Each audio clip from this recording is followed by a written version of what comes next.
Bismillahirrahmanirrahim. Assalamualaikum warahmatullahi wabarakatuh. Kami dari kelompok 4 yang beranggota Fitri Sayyidah Hasanah, Wike Nanik Oktavia, dan Adriani Lestari akan sedikit menjelaskan tentang sumber dan dalil hukum Islam yang diperselisihkan bagian 2, yaitu istibhab dan uruf. Pembahasan pengertian istishab, macam-macam istishab, syarat-syarat istishab, pengertian urf, pembagian macam-macam urf, syarat urf sebagai sumber hukum Islam, peran adat dalam pembentukan hukum. Rumusan masalahnya itu pengertian istishab, pengertian urf, macam-macam istishab dan uruf, syarat-syarat istishab dan urf. Baik, saya akan menjelaskan tentang pengertian istishab. Jadi istishab itu menurut bahasa berarti mencari sesuatu yang ada hubungannya, dan menurut istilah ulama fikih ialah tetap berpegang pada hukum yang telah ada dari suatu peristiwa atau kejadian sampai ada dalil yang mengubah hukum tersebut. Atau dengan kata lain, ialah menyatakan tetapnya hukum pada masa lalu sampai ada dalil yang mengubah ketetapan hukum tersebut. Dari keterangan tersebut dapat diambil kesimpulan bahwa sebenarnya istishab itu bukanlah cara menetapkan hukum atau trukul istinbat. Ulama Hanafiyah menyatakan bahwa sebenarnya istishab itu tidak lain hanyalah untuk mempertahankan hukum yang telah ada, bukan untuk menetapkan hukum baru. Jadi itu pengertian istishab itu yaitu mempertahankan hukum yang ada, bukan untuk menetapkan hukum yang baru. Selanjutnya, macam-macam istishab. Ditinjau dari segi timbulnya kaidah-kaidah itu, istishab dapat dibagi kepada dua. Yang pertama, istishab berdasarkan penetapan akal. Yang kedua, istishab berdasarkan hukum syara. Syekh Wahbah Zuhaili membagi istishab ke dalam 5, yaitu istishabu hukmi al-ibahah al-asiliyah li al-asyalati lam yarid dalilun bitahrimiha, yaitu meneruskan pemberlakuan hukum asal dari sesuatu itu mubah untuk hal-hal yang belum ada dalil yang mengharamkannya. Yang kedua itu istishab al-umum ila an yarid taksis wa istishab al-nas ila an yarid nas, meneruskan pemberlakuan suatu hukum umum sampai ada dalil yang mengkhususkan dan meneruskan pemberlakuan redaksi dalil sampai ada yang menghapusnya. Yang ketiga itu istishabu madala al-aqlu wa al-asyaru ala subutihi wa dawamilihi, yaitu meneruskan pemberlakuan apa yang ditunjuk oleh akal dan syarat tentang tetap dan berlanjutnya. Yang keempat, istishab al-adam al-asi al-maklum bi al-aqli fi al-ahkam al-syariyah, atau mengukuhkan pemberlakuan prinsip tidak ada menurut asalnya yang diketahui oleh akal dalam hukum syariat. Yang kelima, istishabu hukmi sabitin bi al-ijma fi mahalihi al-khalifah al-khilaf baina al-ulama, yaitu mengukuhkan pemberlakuan hukum yang ditetapkan dengan ijma padahal yang dipertentangkan oleh ulama. Selanjutnya akan dijelaskan oleh teman saya. Baik, yang selanjutnya saya akan menjelaskan tentang syarat-syarat istihab. Yang pertama, ada penggunaan istihab telah mengarahkan seluruh kemampuannya untuk mencari bukti yang merubah hukum yang semula ada. Yang kedua, setelah mengerahkan seluruh kemampuannya, pengguna istihab tidak menemukan bukti yang merubah hukum yang telah ada. Yang ketiga, hukum lama yang dijadikan sebagai pijakan istihab benar adanya, baik dari dalil syar'i ataupun dari dalil akal, artinya bukan hanya sekedar dugaan.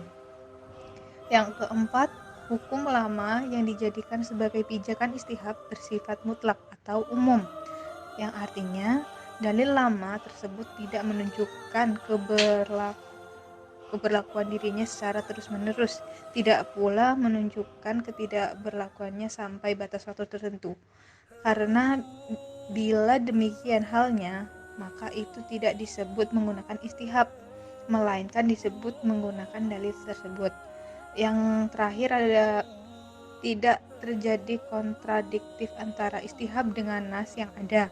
Bila terjadi kontradiktif antara keduanya, maka yang didahulukan adalah apa yang tertera pada nas, karena nas memiliki kekuatan hukum yang lebih tinggi dibandingkan dengan istihab. Lalu yang selanjutnya ada macam-macam urf. Yang pertama, urf ditinjau dari aspek cakupan kuantitas banyak dan sedikitnya orang yang memaknai.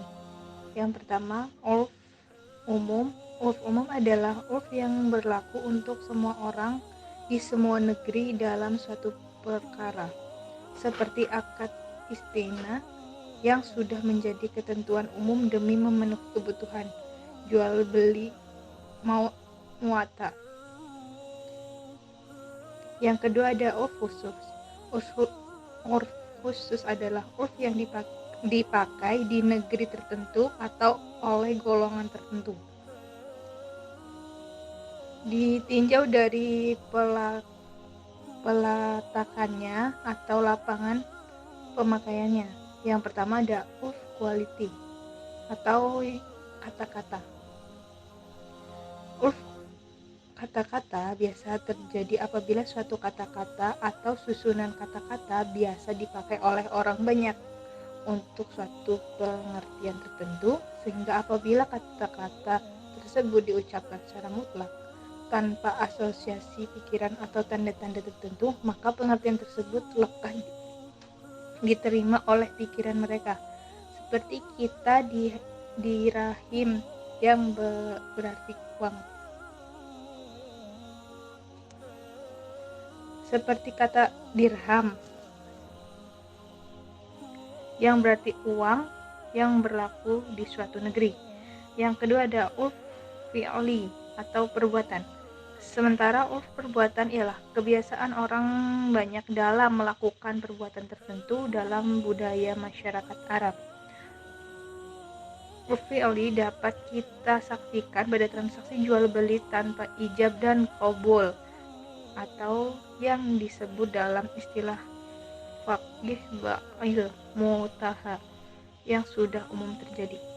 Bismillahirrahmanirrahim. Baiklah, di sini saya akan melanjutkan penjelasan dari teman saya. Saya di sini akan menjelaskan tentang syarat-syarat urf. Untuk bisa dijadikan sebagai sumber hukum, ada 4 syarat yang harus dipenuhi. Yang pertama, urf harus berlaku terus-menerus atau kebanyakan berlaku. Berarti di sini dijelaskan berarti urf itu harus berlaku terus-menerus, yang dimana dimasukkan dengan terus-menerus berlakunya urf untuk suatu peristiwa tanpa kecuali, sedangkan yang dimaksud dengan kebanyakan berlakunya ialah bahwa urf tersebut berlaku dalam kebanyakan peristiwa. Jadi kalau tidak dilakukan terus-menerus atau hanya dilakukan satu kali atau tidak berkali-kali atau terus-menerus, berarti tidak bisa disebut urf. Kedua, urf yang dijadikan sebagai sumber hukum bagi suatu tindakan harus terdapat pada suatu diadakannya tindakan tersebut. Jadi, bagi urf yang timbul kemudian dari perbuatan, misalnya kata-kata sabilah dalam pembagian harta zakat menjadi urf pada suatu ketika diartikan semua keperluan jihad untuk agama atau semua jalan kebaikan dengan mutlak. Begitu kata-kata Ibnu Sabil diartikan kepada orang yang kehabisan bekal dalam perjalanan. Kemudian pengertian yang biasa tersebut berubah sehingga sabilah diartikan mencari ilmu semata-mata dan Ibnu Sabil anak pungut yang tidak mempunyai keluarga. Baiklah, yang ketiga, tidak adanya penegasan nas yang berlawanan dengan urf. Penetapan hukum berdasarkan urf dalam hal ini termasuk dalam penetapan berdasarkan kesimpulan. Akan tetapi apabila penetapan tersebut berlawanan dengan penegasan, maka hapuslah penetapan tersebut. Oleh karena itu, suatu peminjaman barang dibatasi oleh orang yang meminjamkannya, baik mengenai waktu, tempat, dan misalnya. Jadi di sini urf itu tidak boleh berlawanan dengan penegasan. Jadi ketika penegasan itu berlawanan dengan penetapan, maka penetapan dihapuskan. seperti itu. Yang keempat, pemakaian urf tidak akan mengakibatkan dikesampingkannya nas yang pasti dari syariat, sebab nas-nas syarah harus didahulukan atas urf. Apabila nas syarah biasa digabungkan dengan urf, maka urf tetap bisa dipakai. Berarti di sini dijelaskan nas syarah itu lebih utama jika jadi tidak bisa urf itu mengesampingkan atau tidak bisa mendahului nas. Jadi nas itu yang paling penting didahulukan, seperti itu. Baiklah, untuk kesimpulan dari hasil makalah kami, istishab adalah mencari sesuatu yang berhubungan dan berpegang teguh pada hukum sampai datangnya hukum lainnya. Sedangkan urf adalah adat yang biasa dipakai para ulama, intinya sesuatu yang bisa diterima. Adapun salah satu syarat untuk istishab adalah mencari bukti untuk mengganti hukum yang sudah ada. Sedangkan syarat urf harus terus-menerus berlaku atau kebanyakan berlaku. Jika ingin melakukan istishab atau urf